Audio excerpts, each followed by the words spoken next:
warahmatullahi wabarakatuh. Perkenalkan, nama saya Iswartini. Saya di SMP Negeri 1 Cilegon bertugas sebagai Wakasek Kesiswaan sekaligus menjadi Ketua Panitia dari SPMB tahun 2025-2026. Baik, saya akan menjelaskan terkait dengan teknis SPMB pada tahun ini di SMP Negeri 1 Cilegon.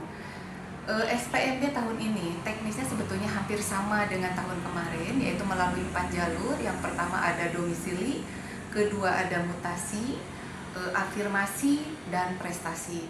Untuk yang jalur domisili itu ada 40%, terus jalur mutasi itu 5%, untuk afirmasi itu 20%, dan prestasi itu ada 35% yang nantinya akan dibagi dua, yaitu untuk prestasi rapot dan prestasi akademik non-akademik.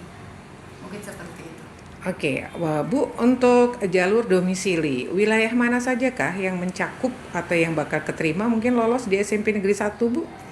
Baik, untuk jalur domisili sebetulnya kalau di SMP itu tidak dibatasi jalur wilayah mana dan wilayah mana, tapi biasanya yang paling memungkinkan diterima di SMP 1 wilayahnya adalah di wilayah Jombang atau wilayah-wilayah sekitar SMP 1, bisa di irisan Cilegon gitu ya. Yang penting dekat dengan SMP 1. Oke.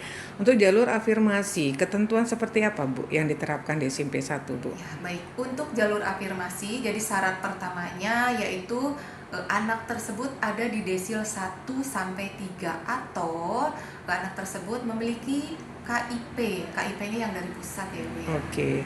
Desil 1 sampai 3 ya, Bu ya. Desil Itu jalur 1 sampai afirmasi. 3. Kemudian jalur mutasi, berapa siswa yang bakal lolos, Bu? Untuk jalur mutasi itu ada 5%, jadi di 5% itu ada 13 siswa. 13 siswa. Masuk dalam kategori apa di perpindahan mutasi ini, Bu? Ya, kalau mutasi itu kan nanti ada SK dari perpindahan orang tua. Perpindahan orang dari tua. luar kota pindah ke Cilegon, oke.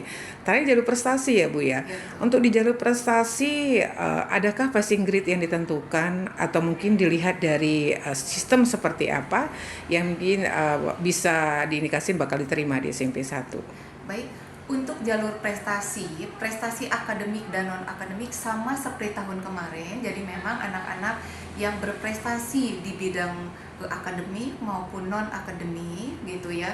Dan itu harus disertakan dengan sertifikat prestasi. Tapi untuk yang jalur rapot agak berbeda teknisnya dengan tahun kemarin, karena tahun ini untuk jalur rapot itu ada 30% nilai rapot dan 70% nilai TKA. Oh, TKA gitu ya. Iya. Bu, untuk jalur prestasi dan dari jalur domisili, jalur afirmasi, mutasi, dan prestasi ya. Adakah bisa siswa, misalnya begini, Bu, saya daftar anak saya di jalur domisili, Iya, betul. ternyata gagal. Mungkin bisakah saya mendaftar lagi di jalur prestasi? Nah, untuk di SMP ini berbeda dengan SMA Nah, ya. Kalau berbeda. SMA kan Bisa. waktunya berbeda.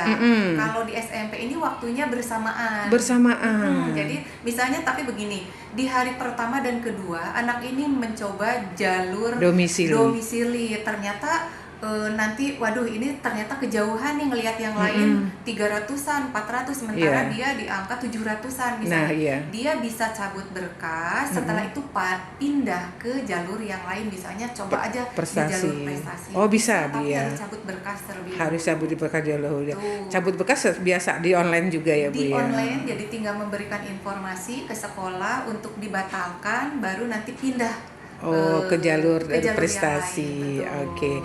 Adakah harapan Ibu kepada para calon siswa dan para orang tua di luar sana atau publik yang mendaftarkan, seperti apa, Bu, harapannya, Bu? Baik, Ibu, harapan kami dari tim SMP Negeri 1 Cilegon untuk orang tua yang ingin memasukkan anak-anaknya ke SMP Negeri 1 Cilegon, silakan Bapak dan Ibu bisa mengikuti SPMB tentunya dengan ketentuan yang sudah ada.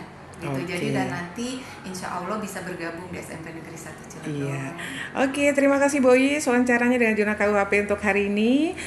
Selamat siang, sehat dan sukses. Mudah-mudahan bisa menjalankan semua aktivitasnya dengan baik ya, Bu ya. Terima kasih, Ibu. Amin, sama-sama. Oke, Terima kasih. Assalamualaikum warahmatullahi Waalaikumsalam wabarakatuh. warahmatullahi wabarakatuh.